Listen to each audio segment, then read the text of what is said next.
Hi everyone, I'm Lisa and welcome to Lisa's Stamp Studio. Today's project was actually shared by Sandy Carlson during the Stampin' Up! Thailand incentive trip. She shared it there in a demonstration and I'm excited to share it with you. It's called A Box and a Card. So here's the box, here's the card, and believe it or not, they fit together. Well, obviously this is going to be something you're going to have to hand deliver, but it is darn cute. And I'm going to give you lots of tips along the way. If you're here visiting from YouTube, you'll be able to find the cutting dimensions, pictures, and supplies for today's project over on my blog. I've put the link right down in the description bar below, or it's located on the information button here on the screen. Let's head over to the stamp table and let's get started on today's project. Here is the project in a good close-up view. Isn't this cute? I love the 3D effect for this. So I'm going to teach you how to do the cutout here, and I'm also going to teach you how to make the box. And like I said, I've got some tips for you along the way. I'm starting with Bermuda Bay cardstock, and we're going to begin by scoring this in half. I'm using the Stampin' Up! Trimmer. The scoring blade is the light blade, and the dark blade is for cutting, and we will use both.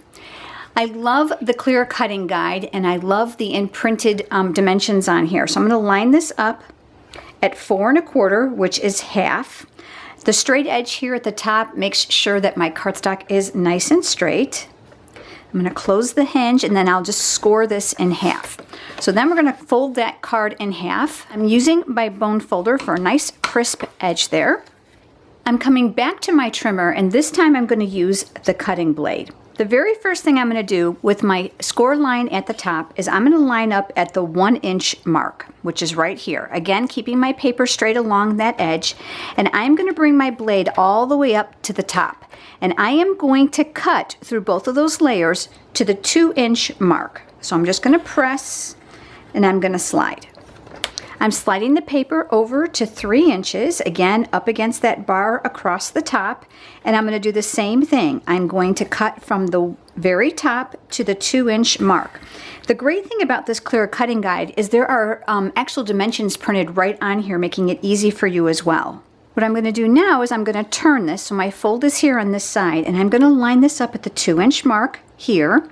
And I'm going to actually connect these two cut lines. Now the great thing about this, like I just said, is that this clear guide allows you to see through it. So I'm going to put my pointer right here on the slit and I'm going to cut down to this slit here. And I'm pressing because I'm making sure I'm going through both layers. All right, so that's going to give me a 2 inch opening. If you're like me, you may have like just a little bit of a hinge here that needs to be snipped away. So I'm grabbing my paper snips. I'm going to encourage you not to pull that. I know that's kind of like an instinct. We want to just kind of pull. But the best thing to do, of course, is to cut it so that you have a nice clean edge there. I'm just going to snip that away. All right, we're going to discard this. We're not going to need that.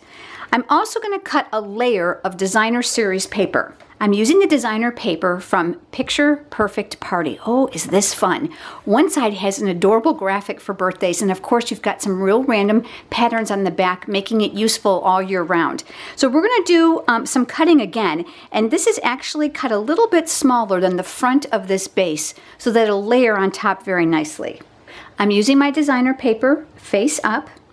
I'm lining this up at the 2 1/4 inch mark, and I am actually going to cut down to the 2 inch mark again. So I'm going to cut right down here to the 2 inch mark, and then I'm going to lift, and then I'm going to slide over to 4 5/8, which is just past the halfway mark before the 4 3/4. So I'm going to do the same thing, bring my blade up to the top, and I'm going to slice down to the 2 inch mark. And just as we did before, I am going to turn this and I am going to line it up at the 2 inch mark, and I am now going to connect these by connecting those slits, looking right through that clear line right once again. So now we have this. So you can see that this is going to layer very nicely on top of here. This is going to be for the base of my box. So I'm going to flip this over and I'm going to use the back side to do my scoring, and I'm going to score at 2 inches on all 4 sides. So I'm lining it up to the 2 inch mark. And I'm going to score, and I'm going to turn, and then I'm going to do the same thing. This is side 3, and this is side 4. We are actually going to crease on those 2-inch score lines all the way around. This is going to make the box perfectly square, but also nice and tall.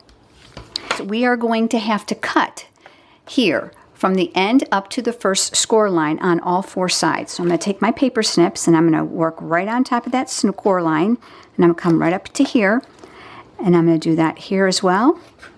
I'm going to turn and do the same thing on this side. All right, so now we have our box. You can see the tabs on this are going to fold. I prefer to put my raw ends to the inside, so I had a nice finished edge on the outside. By doing this, I'm going to need to put adhesive in several places. And since it's just designer paper, and of course this is not going to hold anything heavy, I'm going to go ahead and use snail adhesive. So I'm going to put adhesive here across the top and then down the side. And I'm going to do the same thing here in the opposite direction, so kind of an upside down L. And then I'm also going to add a little strip to the inside here and here to hold my panels together. So my first panel is going to go in, lining up my outside edges, and then this one as well. This will go in, lining up my outside edges. Now I'm going to flip this around, and we're going to do the same thing on this side. And you're probably thinking, wow, wonder if you would have put all the adhesive on at once. You know you can, but I find that I'm fighting with those sticky surfaces as I'm turning it. So what I'm going to do is I'm just going to lay my adhesive here and then put my box together. So by inverting the tabs makes it easy for me. All right, so that's put together. I'm going to rub my fingers on the inside of my box to make sure those are good and stuck. All right, so now we've got our base. Now we're going to make the box top. So this is a perfect square. It's 3 1/8 by 3 1/8. And I'm going to score on the 1/2 inch mark. Now I prefer to use the measurements on this side when I've got to do a real shallow cut or score. So I'm going to line up exactly at the 1/2 inch mark. It is really important that you make sure you do not go over, otherwise your lid is going to be too tight. So I'm going to flip this and do all 4 sides. I've got my lid. You can probably see those light faint score lines, and I'm going to come in with my bone folder. I want to make sure that those creases are nice and strong and straight. I'm going to take my scissors and I am going to snip from the outside edge up to the top score line, and you're going to want to make sure that you're as precise as possible when you snip on them. I found glue dots work well, so I've got glue dots here. I'm going to add 1 glue dot to each of those tabs. Now what I'm going to do is I'm going to take those tabs, I'm going to fold them to the inside. Here's the important part. You want to make sure that you line up these edges as carefully as possible so that you have a really nice mitered corner. All right, so now we have our lid and we have our box, and you can see how well that fits. So let's now put the card together. Before I adhere the designer series paper, I've decided to use the coordinating stamp set to this, which is Picture Perfect Birthday. So cute and lots of fun. So there's some really great greetings in there.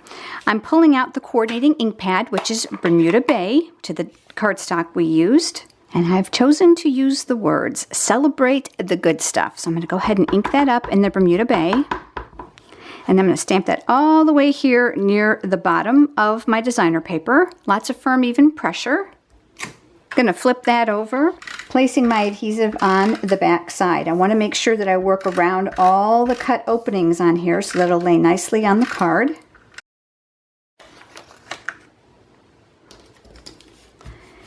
Okay, just pressing that down. Now on the inside of my card, I chose an image from that same stamp set, and this one says, happiest of birthdays to you. So I'm going to go ahead and ink that up. And that's going to fit nicely right over here on this side of the card. Now we're going to finish with some of the really fun lemon lime twist ombre ribbon. I've cut 27 inches of it here, so I'm finding my center. I'm going to go across the top and I'm going to flip this over, centering it, and then I'm going to switch my edges around. So I've got a little crisscross on the bottom, exactly like you would tie a birthday gift. Give this little bit of an end a haircut here and angle off this one just a little bit so they look the same. Of course, once your card is angled, it's going to fit really Nice and snug. Isn't this adorable?